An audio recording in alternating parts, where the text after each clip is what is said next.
1326 CE or AD is known as the age of the Delhi Sultanate because the rulers were known as sultans. Delhi was the capital of the sultans who conquered a large part of the Indian subcontinent. 5 dynasties ruled during this period. They were the Slave Dynasty, the Khalji Dynasty, the Tughlaq Dynasty, the Sayyid Dynasty and the Lodi Dynasty. In this animation, you will learn about the Slave Dynasty in detail. The rulers of the Slave Dynasty were called slaves or Mamluk Sultans. Hence, this dynasty is also referred to as the Mamluk Dynasty. Mamluk in Arabic means owned. Iltutmish and Balban were slaves of Qutbuddin Aybak. Qutbuddin Aybak himself was a slave of the Turkish invader Muhammad Ghori. Let us now look at each of the rulers of the Slave Dynasty. Muhammad Ghori died in 1206 CE. He had no heirs, so his viceroys declared themselves independent in different parts of his empire. Qutbuddin Aybak assumed control of Muhammad Ghori's Indian possession. He laid the foundation of the Delhi Sultanate.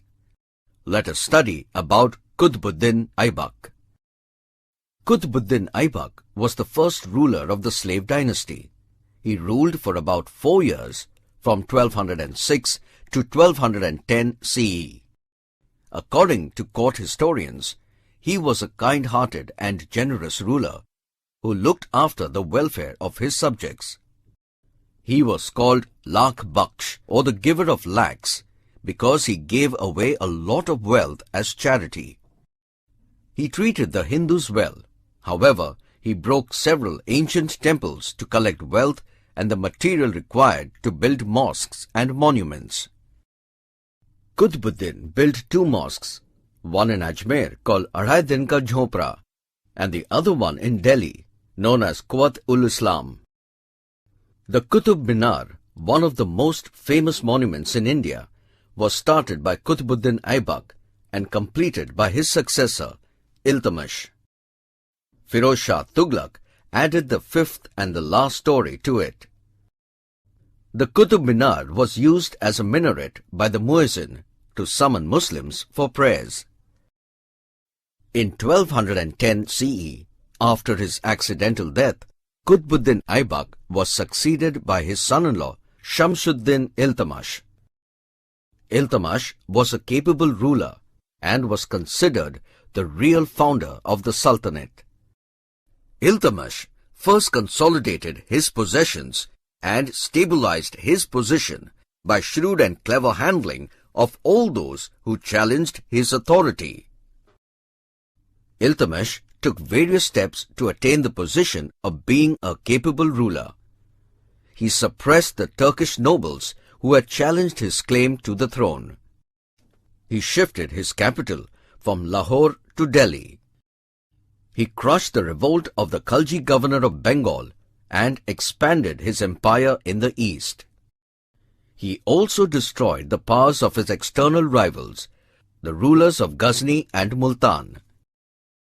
A new danger presented itself when the Mongol chief Genghis Khan reached the border of India in pursuit of the Shah of Persia or modern-day Iran. The Shah had fled towards India in search of shelter. Iltutmish politely refused to give him shelter, and by doing so, he protected the northwest frontiers of the Sultanate from the threat of a possible Mongol invasion. He defeated the Rajput rulers of Ujjain, Ranthambore, Malwa and Gwalior. He brought the whole of North India up to the Narmada under his control. Iltutmish reorganized the finance and revenue departments of the empire. The empire was divided into several provinces called Iktas. Each Ikta was administered by an officer or noble called Iktadar, who collected land revenue and also maintained law and order. He was the first to mint gold and silver coins. He completed the construction of the Qutub Minar and also built his own tomb in red sandstone in Delhi. Iltutmish was a patron of art and learning. Learned scholars driven into exile from various parts of Asia found refuge in the court. Iltutmish was considered the true founder of Turkish rule in India. Iltutmish transformed the loosely knit Ghori territories in India into a strong, well-defined, compact state. The Caliph of Baghdad recognized him as the sovereign of India. Iltutmish had many sons, but he considered none of them capable enough to succeed him. Iltutmish decided to make his daughter Razia the Sultan of Delhi. The nobles of the court were unhappy by Iltutmish's choice. After the death of Iltutmish, the nobles placed Ruknuddin Firoz Shah, a son of Iltutmish, on the throne. Ruknuddin spent his time enjoying himself, paying little attention to administering the Sultanate. Razia, with the support of the people of the city, became the ruler. Here's a recap of all the important points covered in this lesson on the Slave Dynasty, Part 1.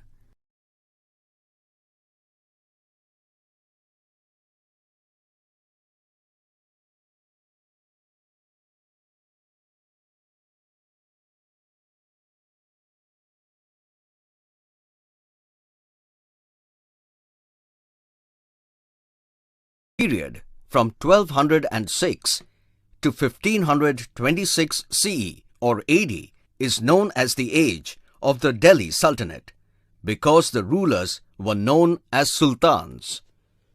The Delhi Sultanate was divided into 5 dynasties, the first being the Slave Dynasty, which lasted from 1206 to 1290 CE. This dynasty was also referred to as the Mamluk dynasty because the rulers were called slaves or Mamluk sultans.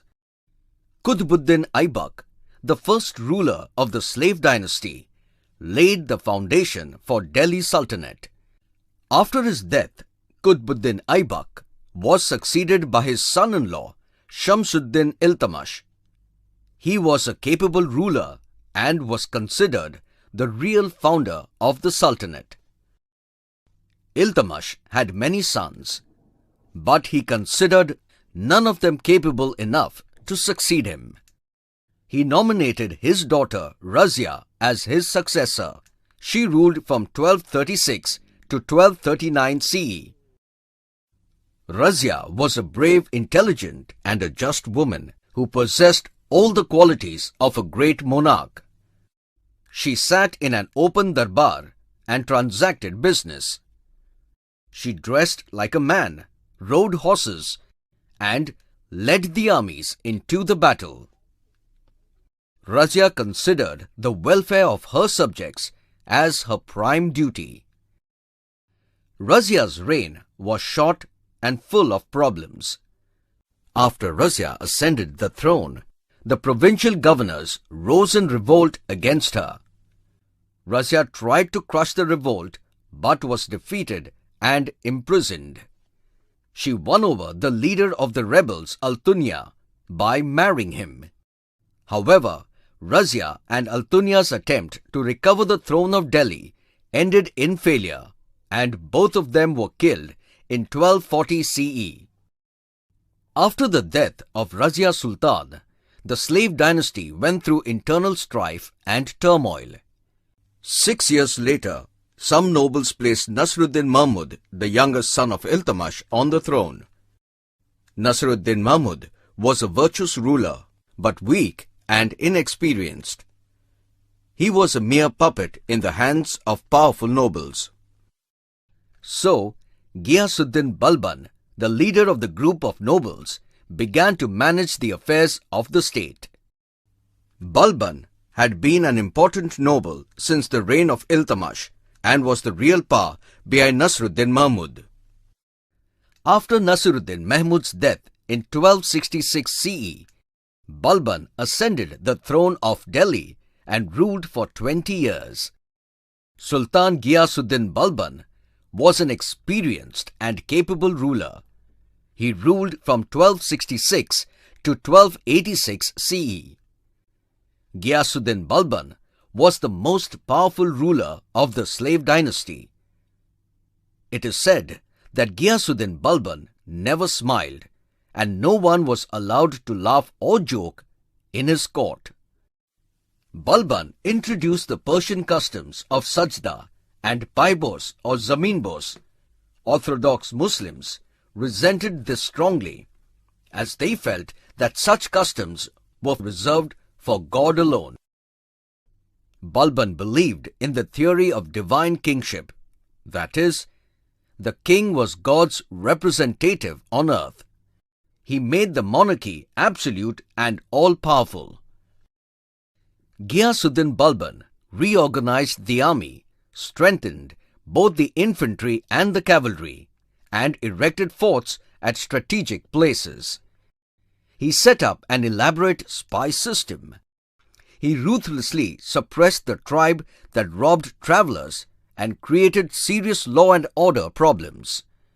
During his rule, security and stability replaced lawlessness and disorder.